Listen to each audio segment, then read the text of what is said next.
우리에게 주시는 하나님의 말씀 마태복음 6장 9절에서 13절의 말씀입니다.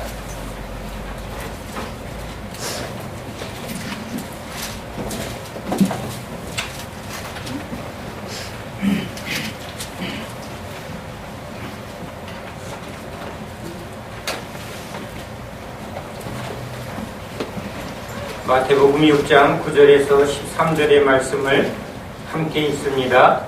그러므로 너희는 이렇게 기도하라. 하늘에 계신 우리 아버지여, 이름이 거룩히 여김을 받으시오며 나라가 임하옵시며 뜻이 하늘에서 이루어진 것 같이 땅에서도 이루어지이다. 오늘 우리에게 일용할 양식을 주시옵고 우리가 우리에게 죄 지은 자를 사하여 준 것 같이 우리 죄를 사하여 주시옵고 우리를 시험에 들게 하지 마시옵고 다만 악에서 구하시옵소서.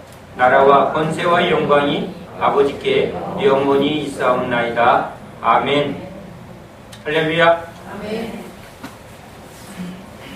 넌 커서 뭐가 되고 싶니? 내 사장님이요, 선생님이요, 소방관이 되고 싶습니다. 경찰관이 되고 싶습니다. 우리는 어린 시절 여러 가지의 동기를 통해서 자기의 어떤 미래의 목표를 고백합니다. 물론 그 소원대로 다 이루어지는 것은 아니지만 우리는 부모로부터 또는 친구나 또는 세상의 흐름 속에 어떻게 살아야 할까, 무엇이 되어야 할까 라는 것을 늘 고민합니다. 부모님의 말이 참 우리에게 중요하죠. 야, 돈이 최고야. 좋은 대학 들어가야 돼. 공부 열심히 해. 아버지처럼 살면 안 돼. 이런 말을 들으면 저게 나를 위한 아버지의 말을 우습게 들을 수는 없습니다. 그게 인생의 아주 중요한 기준이 되기도 합니다. 또 형제들 사이에 보이지 않는 경쟁 또는 부모에 대한 인정 또는 그런 비교를 통해서 상처를 받은 사람일수록 뭔가 잘 보이고 싶고 인정받고 싶은 욕구에 자기가 진짜 원하는 것, 그것을 찾기보다 진짜 자기가 뭘 잘하는가를 찾기보단 부모에게 또는 누구에게 인정받고자 거기에 맞춰서 자기 인생의 길을 걸어가는 경우도 있습니다. 자기를 부인한 것이죠. 자기가 원하는 것을 부인하고 부모가 원하는 삶을 살아가는 경우도 있습니다. 진짜 자기가 원하는 것이 있습니다. 그러나 그것을 이루려면 뭔가 준비도 해야 되고 참아야 되는 경우도 있습니다. 직장 생활하는 많은 사람들이 난 직장 생활이 천직이야 라는 고백을 하는 사람은 별로 없습니다. 내가 원하는 건 다른 게 있지만 내가 그 꿈을 이루기 위해선 할 수 없이 내가 지금 사장님한테 또는 이 회사에 지금 자기 뜻을 포기한 것이죠.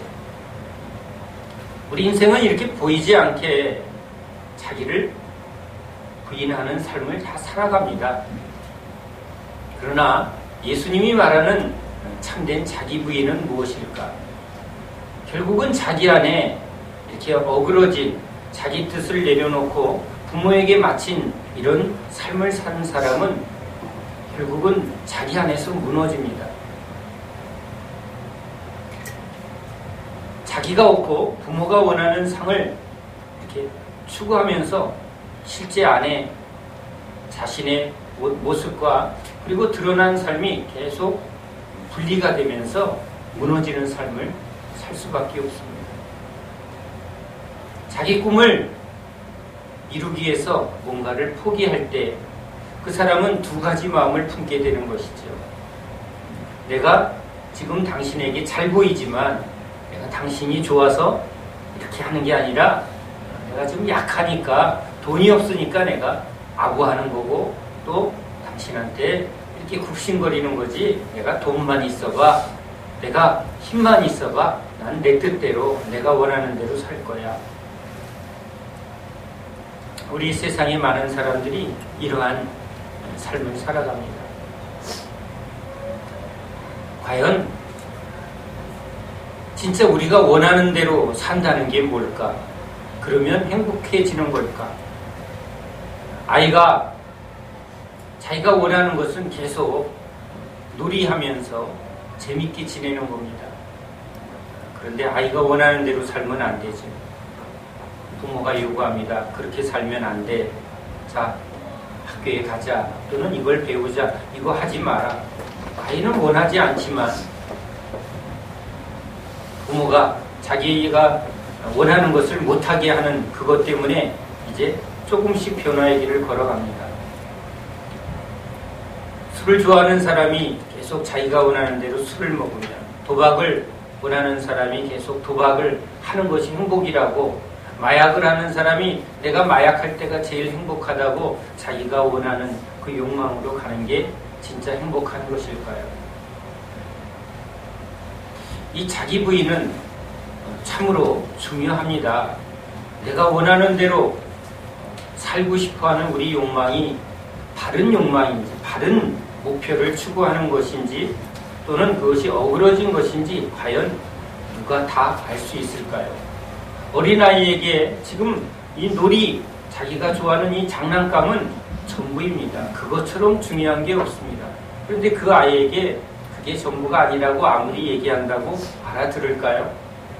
오늘 우리의 삶이 지금 우리가 보는 것이 그래 이게 중요해, 이게 나한텐 꼭 필요해 라고 말하지만 진짜 어른의 입장에서 아이가 붙드는 것이 아닌 것처럼 하나님이 보실 때 우리가 붙드는 이게 꼭 있어야 돼, 이것을 내가 꼭 가지면 행복할 거야 라고 말하는 것이 진짜 우리가 바른 목표를 갖고 바르게 가는 길일까요? 예수님이 오셨습니다. 보지 못하는 자에게 보게 하려고. 보고 있습니다. 다 눈뜨고 보고 있는데 주님은 진짜는 보지 못한다고 말합니다.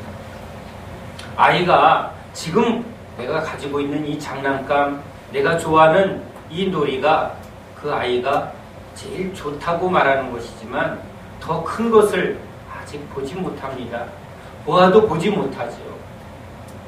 그런 것처럼 주님이 이 보이는 것이 전부다 라고 우리는 지금 인식하고 살아갑니다. 직장만 들어가면, 아이만 있으면, 집만 있으면, 통장에 현찰로 100억만 있으면, 그런데 우린 그것을 가진 사람이 결코 행복하지 못하다는 것을 직면하지는 않습니다. 꼭 어린아이처럼 지금 내가 보는 것, 이것이 전부인 것처럼 살아가는 것이죠. 그래서 주님이 눈을 뜨게 하려고 오셨다고 말합니다. 다 듣는 것 같지만 자기가 듣고 싶은 것만 듣습니다. 우리가 뭔가 아는 것 같지만 우리는 너무나 부분적으로 알고 있습니다. 신앙생활도 그렇습니다. 어린아이가 부분적으로 아는 것을 전부라고 착각하는 것처럼 우리 신앙도, 어린아이 신앙은 부분적인 것을 절대적으로 옳다고 여기고 그 속에 붙들려 있다는 것이죠. 주님이 그래서 우리를 이제 성숙한, 그리고 바르게 지각을 사용해서 옳은 것을 분별하는 그런 성숙한 삶으로 우리를 인도해냅니다. 우리의 성숙을, 우리의 변화를 막고 있는 가장 본질적인 병, 죄죠. 자라나게 하는 하나님의 공급, 하나님이 지혜를 주고 하나님이 우리의 영적인, 우리의 이 존재 안에 영혼을 풍성하게 하는 그 공급을 지금 받아야 자라나는데, 물이 공급되어지고 햇빛이 공급되어지고 이 토양에 풍성한 양분이 공급되어야 나무가 자라고 열매를 맺는데, 우리가 하나님으로부터 분리되어지는 순간 우리의 영혼의 공급이 끊어집니다.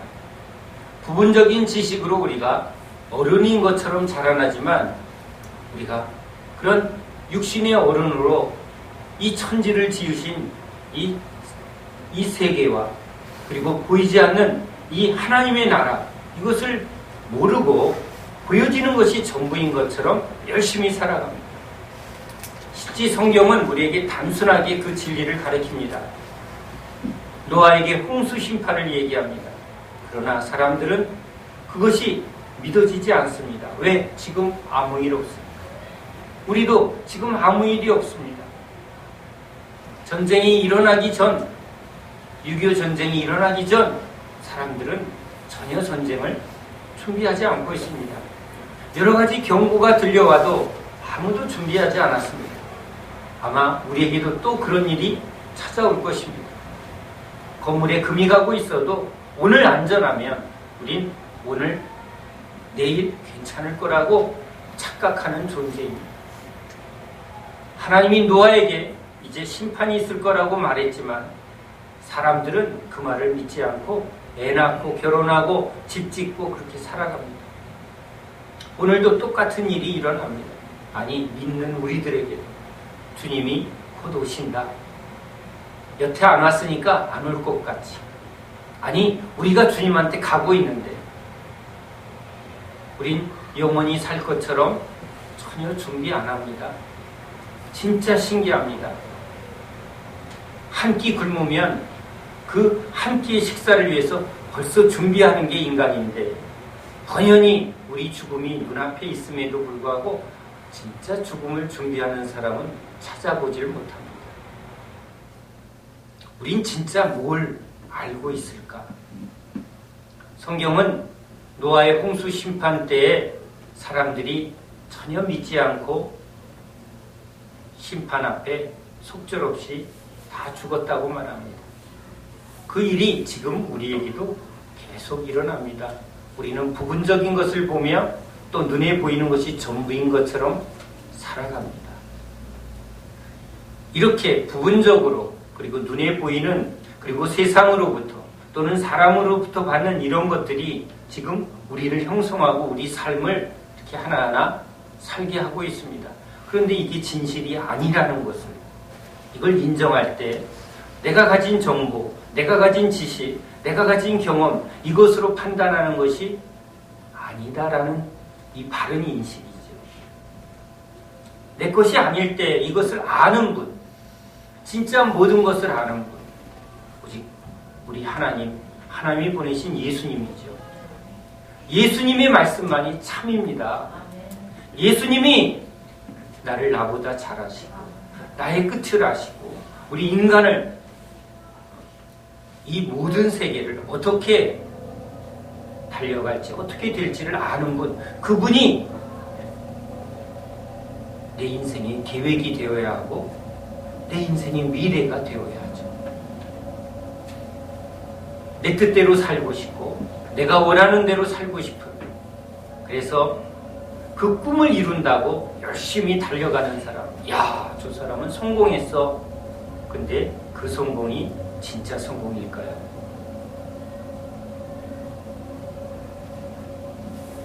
자기를 부인해야 주님으로부터 참된 진리가 옵니다.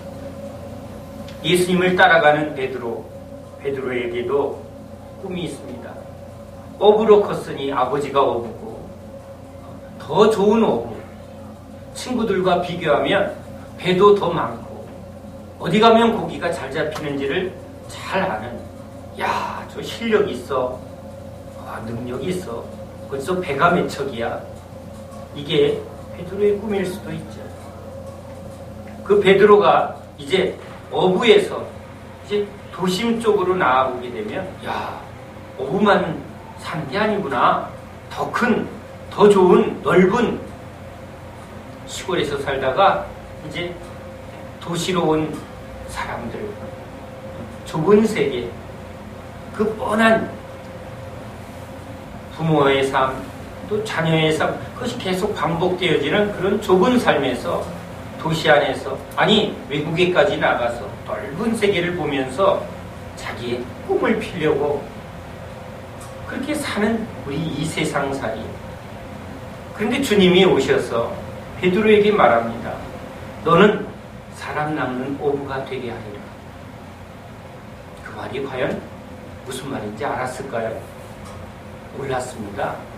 그러나 베드로는 자기의 삶이 지금 열심히 그물질해도 별로 소득이 없는 인생에 자기 부인할 때 주님이 뭔가 자기의 미래를 계획하고 또 약속하는 것을 바라보고 따라가는 것이죠. 여러분, 주님이 진짜 우리를 사랑하심을 믿으시기 바랍니다. 왜 주님이 우리를 사랑하시는 것을 먼저 믿어야 하는가? 사랑은요, 사랑하는 사람에게 가장 좋은 것을 주려는 것이 사랑의 속성이기 때문에 그렇습니다. 하나님의 아들이 우리에게 오셔서 우리에게 뭔가를 말할 때 너는 고생 좀 해봐야 돼, 그런 게 아니죠. 그 모든 것을 통해서 우리에게 가장 좋은 것을 주려고 주님이 오신 것입니다. 베드로, 네가 추구하는 어부의 인생보다 내가 너에게 열어줄 사람 낚는 어부의 인생이 너를 더 행복하게 할 거야. 이게 주님이 우리에게 주시는 사랑이지요. 많은 사람이 나는 아직 사명을 모릅니다. 아닙니다. 예수 믿는 사람은 다 사명을 받습니다. 바로 베드로에게 주신 사람 낚는 어부입니다. 한 영혼 한 영혼을 하나님께로 인도하여 구원의 삶, 영생의 삶을 살게 하는 이것은 위대한 사명입니다. 여러분, 이것은 모든 이에게 주신 것입니다. 그 사명을 따로 하나님한테 직접 받으려고 하지 마시고 오늘 이 말씀을 아멘으로 받으시기 바랍니다. 아멘. 목사님은 사명자입니다. 맞습니다. 저 사명자입니다. 바로 사람을 낚는 사람으로 사명을 받았습니다. 예수의 복음을 전해서 예수의 생명을 전하는 일, 죽은 영혼을 구원하는 일, 이게 가장 위대한 사명입니다. 그것이 저의 사명입니다. 그런데 그것은 예수 믿는 우리 모두의 사명입니다. 이제 나는 사명을 모릅니다. 나는 앞으로 어떻게 살아야 할지 모르겠습니다. 여러분, 이렇게 고백하시면 주님이 우리에게 약속하신 말씀을 여러분은 안 붙들고 계속 자기가 원하는 것을 꿈꾸는 겁니다. 진짜 여러분 마음속에 내가 원하는 것이 아닌 주님이 우리에게 주신 이 사명이 가장 복되고 가치 있고 제일 좋은 것임을 믿으시기 바랍니다. 왜?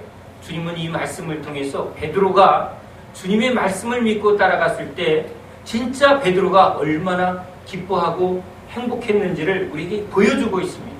그가 이 땅에서도 많은 영혼들을 주께로 인도했으며 또한 하늘에서도 지금 가장 빛나는 인생으로 주님 앞에 있다는 것을 우리에게 보여주고 있습니다. 우리를 부르셨을 때 우리도 똑같은 복을 주려고 우리를 부르신 줄로 믿습니다. 이 복을 받으려면 주님이 자기를 부인하고 자기 십자가를 지고 따라오라고 말합니다. 제자들이 이 말을 듣고 따라갑니다. 베드로가 주님을 따라가지만 베드로 안에 이렇게 두 가지의 마음이 있습니다. 주님이 참 좋으신 분이라는 것을 믿기 때문에 따라가지만 그러나 자기 안에도 여전히 자기의 소원이 숨겨져 있습니다. 능력이 없기 때문에 능력이신 주님의 말씀에 순종은 하지만 저 주님의 능력을 통해서 자기 꿈을 이루려는 그런 소원이 있습니다. 우리도 교회에 올 때 주님의 능력으로 우리의 소원을 이루려고 찾아옵니다. 나 병 좀 고쳐주세요. 지금 내가 병 고칠 능력이 없습니다. 돈도 없고, 아니 돈이 있다고 병원에 가서 해결할 수 없는 병이 있을 때 주님 고쳐주세요. 내 영혼이 너무 죄와 짐 때문에 답답하고 죽을 것 같을 때 다른 방법이 없어서 주님의 능력으로 이 문제를 풀려고 옵니다. 그럴 땐 진짜 주님 앞에 주여 하고 우리는 은혜를 구합니다. 그때 내 뜻을 내가 하고 싶은 대로 하는 것을 하지 않죠. 그때는 새벽부터 달려오고 오라 그러면 무조건 순종하면서 나옵니다. 그런데 화장실 들어갈 때와 나올 때가 이게 참 다른 게 인간이죠. 주님은 그래서 그런 우리도 아십니다. 그래서 주님이 우리를 근본적으로 바꾸는 방법을 알고 계십니다. 첫 번째는 마음이 바뀌어야 합니다. 중심이 바뀌어야 합니다. 이런 이중 플레이를 하는 게 인간이라는 것을 주님이 아시기 때문에 이걸 고쳐주려고 따라오라고 말합니다. 하나하나 마음의 중심을 스스로 깨달을 때까지 주님은 기다리시며 가르치시며 경험하도록 제자들을 하나하나 인도해내는 분이죠. 자기를 부인하고 마음의 중심을, 내 뜻을 내려놓고 하나님의 뜻이 옳습니다, 이것을 인정하고 내가 그 마음으로 받을 때까지, 마음으로 자기의 뜻을 내려놓고 주님의 뜻을 내 뜻으로 받을 때까지 주님이 제자들을 인도해내는 것이죠. 마음만 바뀌면 되냐? 아닙니다. 몸이 바뀌어야 합니다. 몸은 이제 우리 뜻대로 사는 것으로 이미 익숙해져 있는 체질을 갖고 있습니다. 술 끊어야지, 끊어졌습니다. 그런데 몸은 속에서 땡깁니다. 이런 일을 겪습니다. 은혜를 받았다고 여러분 모든 게 다 완성되는가? 예수 믿습니다 하면 다 됐는가? 아닙니다.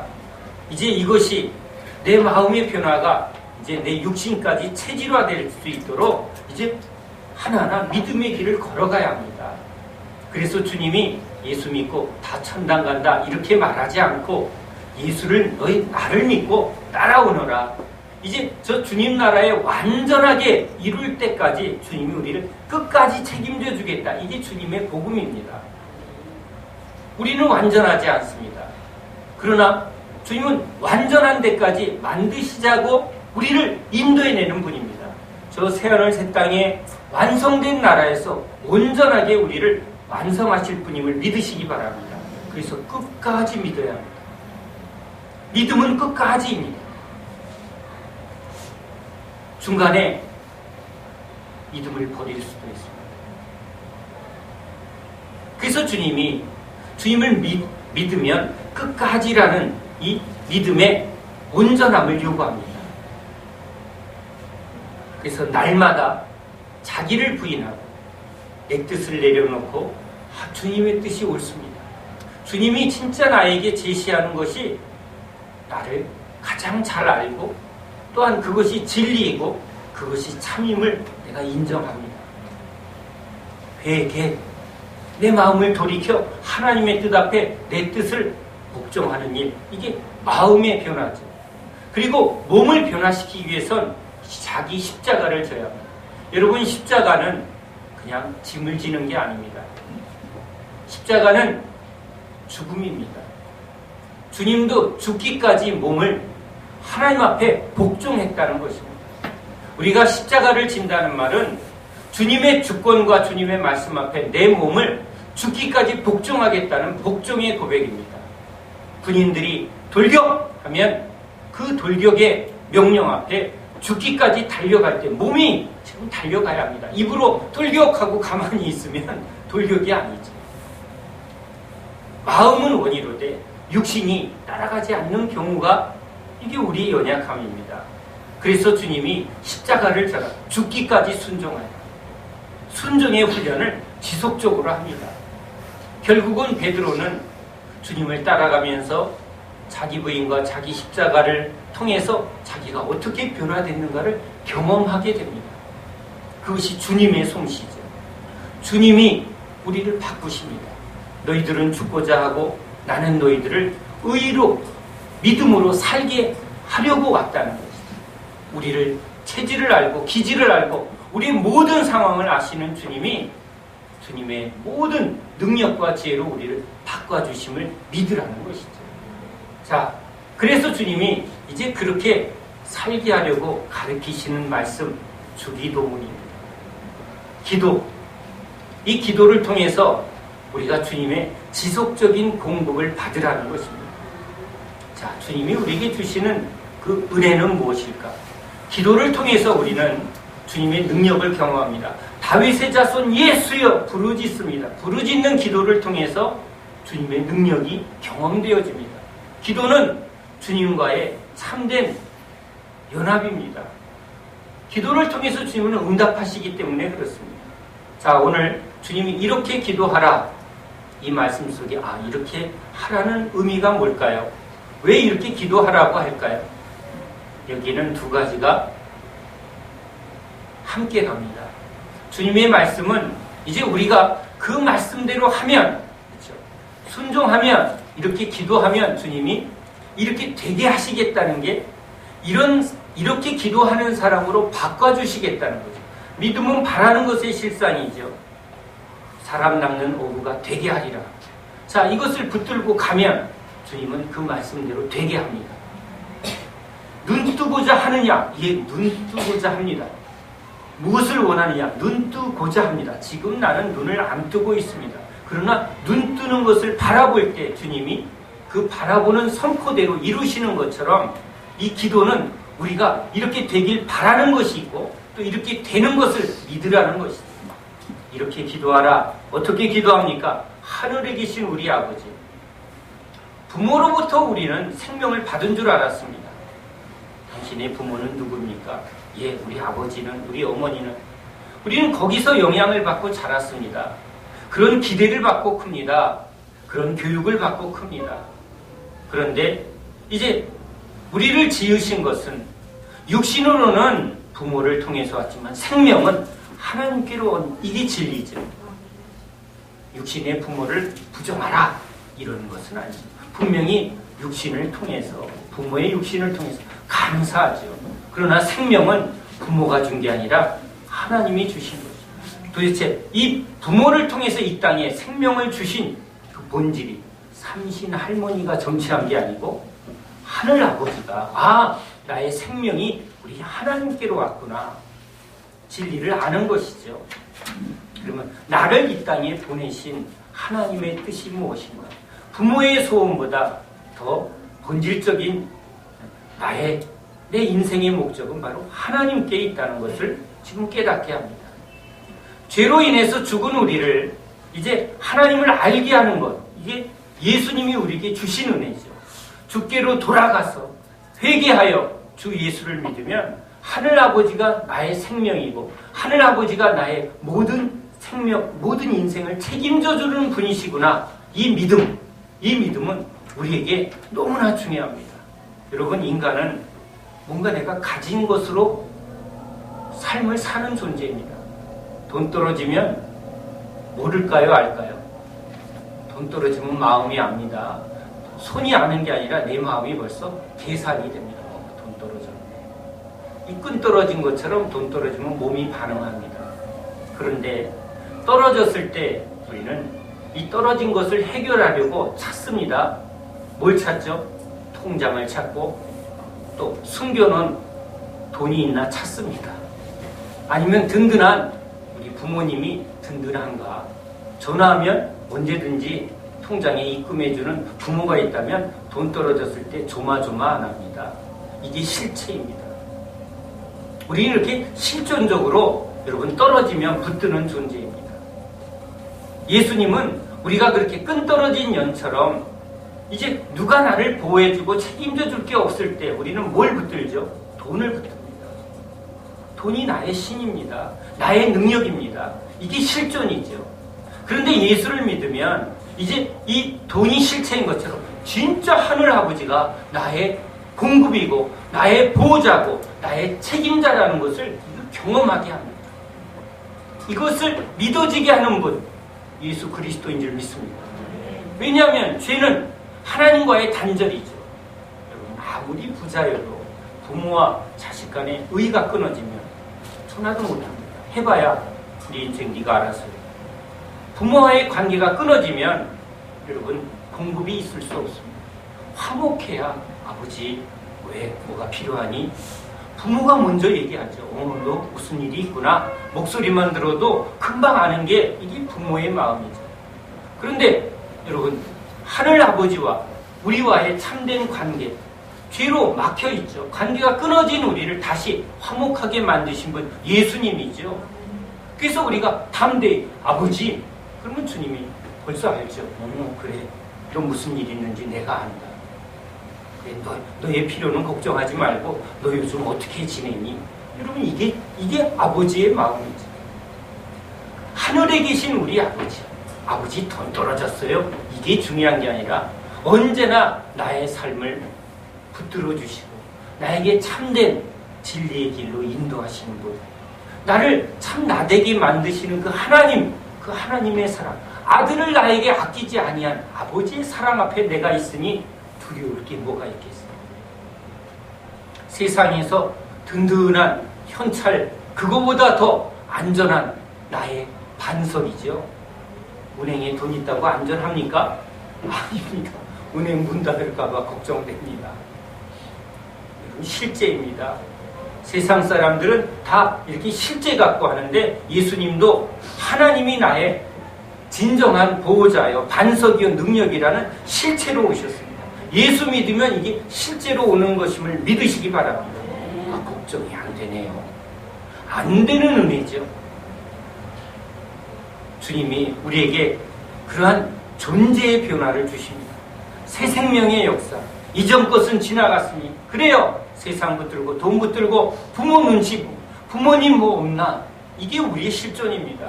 통장 보며 계산했던 우리가 이제 하나님이 나의 아버지라는 이 믿음 가지고 걱정이 안 되는 실존이죠. 하나님이 나의 아버지시다. 이 믿음은 주님이 주신 은혜인 줄 믿습니다.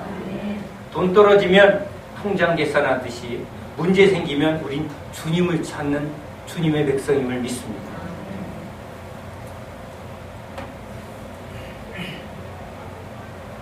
자, 주님이 우리가 하늘 아버지를 하늘의 백성으로서 하나님의 자녀로서 이 땅에 보냄을 받은 자임을 깨닫게 합니다. 그러면 우리를 보내신 뜻이 무엇인가? 예수님을 통해서 우리는 분명하게 우리를 보내신 뜻을 압니다. 심판을 앞두고 있는 하나님이 이 심판에서 구원할 유일한 구원의 방주를 짓는 일, 노아에게 주신 사명이죠. 예수님이 바로 이 세상 죄와 사망에서 이제 생명으로 구원하려고 오셨습니다. 구원의 방주를 선포하러 오셨습니다. 그 일 가장 중요한 일이죠. 가장 시급한 일이죠. 가장 절대적인 일입니다. 그것 때문에 예수님이 오셨기에 예수 안에서 우린 모두는 그렇게 예수의 동일한 사명을 받은 줄 믿으시기 바랍니다. 그것처럼 중요한 게 없죠. 먹고 사는 문제 그건 주님이 책임져 주십니다. 구하지 않아도 우리의 필요를 아신다고 말씀합니다. 여러분의 자녀가 여러분 날마다 냉장고 열면서 늘 걱정합니다. 돈 떨어졌나? 쌀 떨어졌나? 여러분 그런 자녀는 부모를 믿지 않는 자녀예요. 우리가 진짜 하늘 백성으로 하나님의 자녀로서 날마다 고민해야 될 것은 예수님이 하신 고민이죠. 이 세상을 향한 하나님의 구원, 믿지 않는 자를 향한 궁율, 어떻게 하면 한 사람이라도 더 하나님의 그 은혜 안으로 돌아올 것인가? 그것에 대한 그 소원이 우리 안에 넘쳐야 될 줄로 믿습니다. 그래서 이 땅을 향한 하나님의 뜻, 내 뜻이 없어질 때 예수의 마음이, 예수의 소원이, 예수의 사명이 우리에게 들어오는 줄 믿으시기 바랍니다. 베드로의 마음속에 자기의 소원, 자기의 뜻이 하나하나 십자가 앞에 내려졌을 때 예수의 마음, 성령이 그 안에 부어진 줄 믿으시기 바랍니다. 이제 주님이 마음의 이 중심을 바꾸시면서 이제 실제적으로 우리가 이 땅에 살아가는 삶의 기도를 하라고 말합니다. 우리에게 일용할 양식을 주옵시고. 아, 그렇죠? 주님도 먹어야 되는 것을 아시나 보다. 그런 뜻이 아닙니다. 애굽에 있을 때 노예들은 진짜 먹기 위해서 삽니다. 왜? 육체의 노동을 하니까. 근데 하나님이 이스라엘 백성들을 애굽에서 인도해냈을 때 이제 땅의 양식이 아닌 하늘의 양식을 먹입니다. 우리가 먹을 양식은 떡이 아니라 생명의 말씀이라는 거죠. 육으로 사는 게 아니라 영으로 사는 거. 이게 하늘 백성의 정체성입니다. 예수님이 이것을 우리에게 참 분명하게 말합니다. 요한복음 4장 34절에 사마리아 여인을 만나고 있을 때입니다. 이제 시장한지라 제자들이 예수님과 함께 먹을 양식을 구하러 마을로 간 사이에 지금 예수님이 사마리아 여인을 만나고 있습니다. 그런데 예수님이 이 사마리아 여인을 만나면서 예수님이 구원자임을 그에게 복음을 전하고 그를 통해서 마을 사람이 주께로 돌아오는 일을 경험합니다.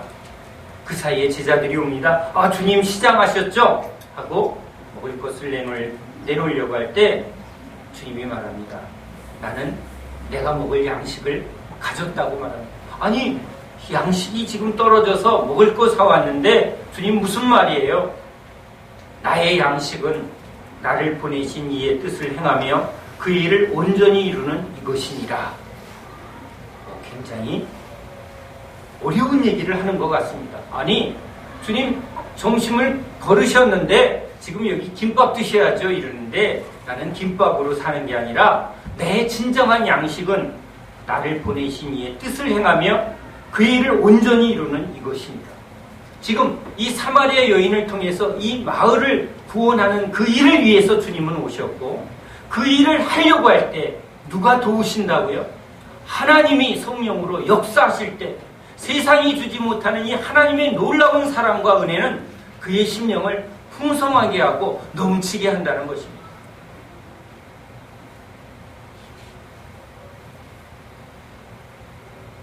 이 말씀을 제가 붙들면서 저의 인생을 싹 돌이켜 보았습니다.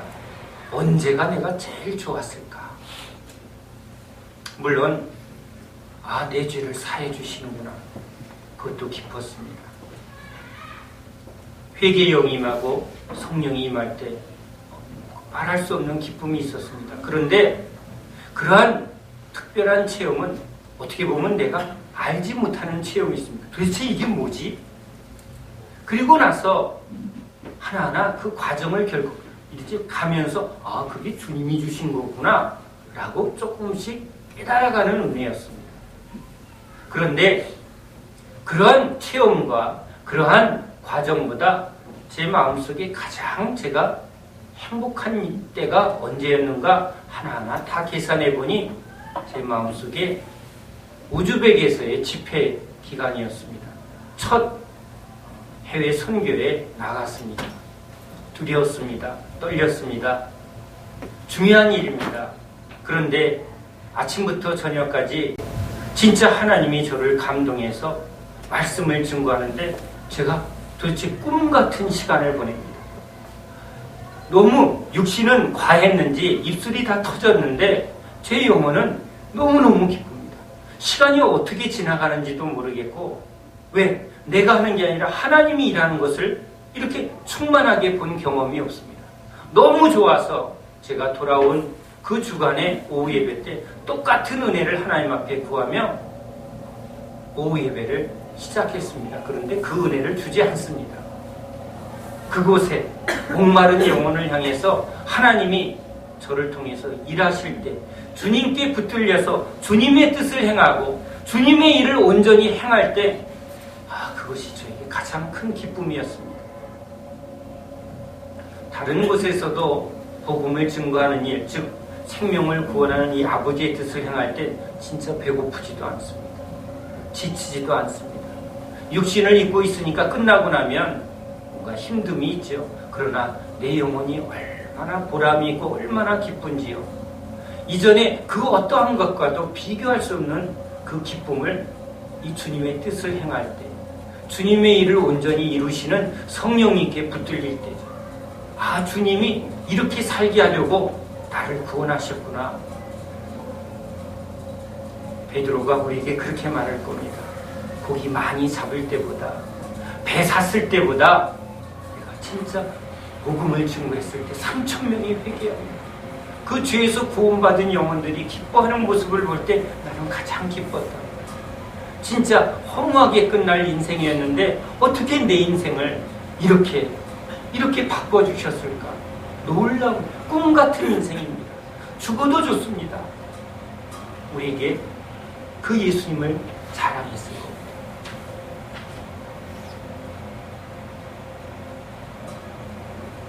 주님이 그렇게 살게 하시려고 우리에게 양식을 줘. 주님이 주는 양식, 이 생명의 말씀을 날마다 먹으면 그 말씀은 우리를 바꾸고 우리 인생을 바꾸는 줄 믿습니다. 우리는 떡으로 사는 게 아니라 하나님의 말씀으로 사는 백성이기 때문에 그렇습니다. 날마다 주의 말씀이 어찌 그리 꿀송이처럼 좋은지, 이것이 우리 고백이 되어야 할 줄 믿습니다. 밥 힘으로 삽니다. 아닙니다. 이제 우리는 말씀으로 삽니다. 이게 우리 고백이 되어야 할 줄로 믿습니다. 자, 일용할 양식을 달라고 기도하는 우리에게 이제 주님은 우리의 죄를, 또 우리가 시험에 들지 않기를 우리를 악에서 구원해달라고 기도하라고 말합니다. 우리가 지금 어디에 살고 있습니까? 하늘에 살고 있지 않고 이 땅에 있습니다. 주님이 오셨습니다. 우리를 붙들고 있습니다. 그런데 또한 우리는 세상에 연결되어 있습니다. 주님이 주시는 힘이 우리를 그리스도인으로 만들어 가십니다. 우리가 주님의 은혜에 붙들려서 주님의 양식으로 주님의 공급으로 붙들려 이제 저 세상을 향해서 나아가면 주님의 생명이 전달되어지고 주님의 능력이 나타나게 되죠. 세상이 변화를 받습니다. 그런데 세상도 우리의 몸을 통해서 계속 우리를 점령하려고 합니다. 육체의 욕심이 여전히 우리를 붙들고 있습니다. 그래서 또 넘어집니다. 그런 연약함을 아시죠? 그래서 기도하라는 것입니다. 한 번 믿으면 너희들은 안 넘어진다? 아닙니다. 주님은 우리를 아십니다. 왜 기도해야 합니까? 우리는 여전히 육을 입고 있습니다. 이 땅을 밟고 있습니다. 뱀이 흙을 먹는다고 합니다. 사단이 이 육체의 속성, 흙으로 지은 이 육의 속성을 끊임없이 물어뜯는다는 것이죠. 끊임없이 이 세상을 통해서 우리 욕망을 좋은 거 없나? 뭐 재미난 거 없나? 여러분 이렇게 우리 육을 살리고자 사단은 끊임없이 세상을 통해서 우리를 육으로 끌고 갑니다. 일로 끌려가면 주님께로 떨어지는 것이죠. 떨어지면 육의 생각은 사망이요. 육에 속한 자는 하나님 나라를 유업으로 받지 못합니다. 생명에서 멀어지고 은혜에서 멀어지면 점점 우리는 죽은 자가 됩니다. 살았다는 이름을 가졌으나 죽은 자로다. 첫사람을 버렸구나. 너희 안에 말씀이 없다. 너희 안에 죄가 가득하다. 사망이 우리를 계속 붙듭니다. 우리가 어디로 가야 합니까? 왜 기도를 해야 합니까? 우린 주님께 속한 자입니다. 주님께 뿌리 내리고 주님께 붙들려서 주님의 은혜는 죄를 이기고 시험을 이기고 모든 세상의 악에서 우리를 지키고 이기게 하는 능력인 줄 믿습니다. 그래서 세상 속에 살아가면서 우리는 이 치열한 전쟁을 합니다. 이 전쟁을 하는 사람이 고백합니다. 진짜 주님이 필요합니다. 진짜 주님의 도움이 필요합니다. 주님의 능력이 필요합니다. 기도죠. 기도하는 자가 됩니다. 진짜 주님을 알고 세상 속에 있으면 기도하는 사람이 됩니다. 이렇게 기도하라는 이 말씀이 무슨 말인지 깨닫게 됩니다. 그래, 이건 예배 때 한번 이렇게 순서대로 읽는 게 아니고 외워서 하는 게 아니고 이게 우리의 실존인 것이죠. 주님이 가르쳐준 이 기도는 우리가 이 세상에서 어떠한 존재로 어떻게 살아야 하는가를 우리에게 가르쳐주는 말씀이죠. 오 주님, 우리를 죄에서 구원하소서. 우리가 날마다 주님의 은혜 안에 씻어내야 합니다. 세상을 밟고 가는 동안 우리는 먼지가 묻고 흙이 계속 우리를 지금 덮어가고 있습니다. 날마다 씻어야 되는 것처럼 우리는 날마다 주의 말씀과 기도로 거룩을 주의 십자가의 보혈로 날마다 씻음을 받아야 되는 존재임을 인정해야 합니다. 예수 안에 우리는 의인이지만 이 세상을 살고 있을 때 우리는 여전히 죄인의 속성을 계속 갖고 있다는 것을 인정하는 것, 이게 주기도문을 통해서 우리가 누구인가를, 우리가 무슨 싸움을 해야 되는가를 분명히 알게 하고 있는 것이죠. 사단은 끊임없이 우리를 시험합니다. 끊임없이 우리의 욕망을 붙들고 살라고 말합니다. 우리의 필요에 붙들려 살려고 말합니다. 배고프니까 빨리 저 돌을 떡으로 바꿔서 네 배를 채우라고 말합니다. 아닙니다. 우리는 육의 필요를 따라 사는 게 아닙니다. 광야 백성, 하나님 광야에서 진짜 가르친 게 뭡니까? 진짜 필요한 게 뭔가를. 애굽에서는 금이 없으면, 돈이 없으면, 쌀이 떨어지면 살 수 없는 게 여러분 세상살이지만 광야에 딱 나가보니까 진짜 필요한 게 뭔가를 깨닫게 합니다. 금이 소용이 있습니까? 아름다운 옷이 소용이 있습니까? 아닙니다. 주님만 있으면 됩니다.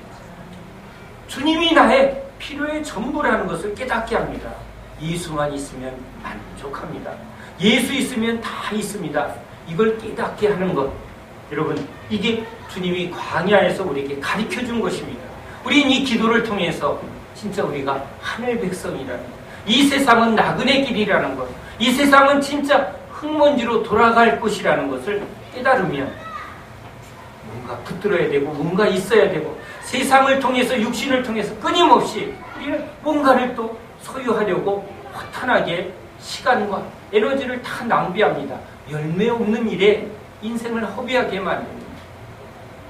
예수님 기도를 통해서 하나하나 우리가 진짜 무엇이 필요한가, 진짜 주님이면 족하구나, 이걸 깨닫게 하면 보입니다. 진짜 우리가 어디로 가야 할지, 무엇을 위해 살아야 할지. 어린아이가 그냥 장난감에 붙들리고 자기의 그 재미에 붙들려서 진짜 해야 할 일을 못 찾는 수준에서 그냥 산다면 얼마나 어리석겠습니까? 평생 어린아이로 산다면 얼마나 그것이 불행한 존재입니까? 주님은 우리를 어린아이에 머물지 아니하고 성숙한 신자가 돼서 해야 할 자유를 얻고 하지 않아야 할 일에 자유가 있으며 진짜 바른 목표로 바른 삶을 살아서 바른 열매를 우리가 풍성히 누리기를 원해서 오신 것이죠. 그 은혜를 주려고 기도하라고. 주님이 자라나게 하고 깨닫게 하고 그것을 하게 하시는 분이라는 것을 기도하는 사람은 경험합니다. 제자들이 경험합니다. 우린 이 기도를 처음엔 배웠습니다. 근데 주님을 따라가니까 이 말씀이 내게 이루어졌습니다. 내가 이런 기도하는 자가 되었고 이 기도한 대로 내가 지금 주님이 나에게 이루어 주셨습니다. 기도하는 저와 여러분 되시기 바랍니다. 이 말씀이 이루어지는 삶이 될 줄 믿습니다. 오늘 이 말씀하신 주님 앞에 우리가 있습니다. 제자들이 이 말씀을 듣고 따라갑니다. 주님은 이루십니다. 이루게 될 줄 믿습니다. 기도합니다.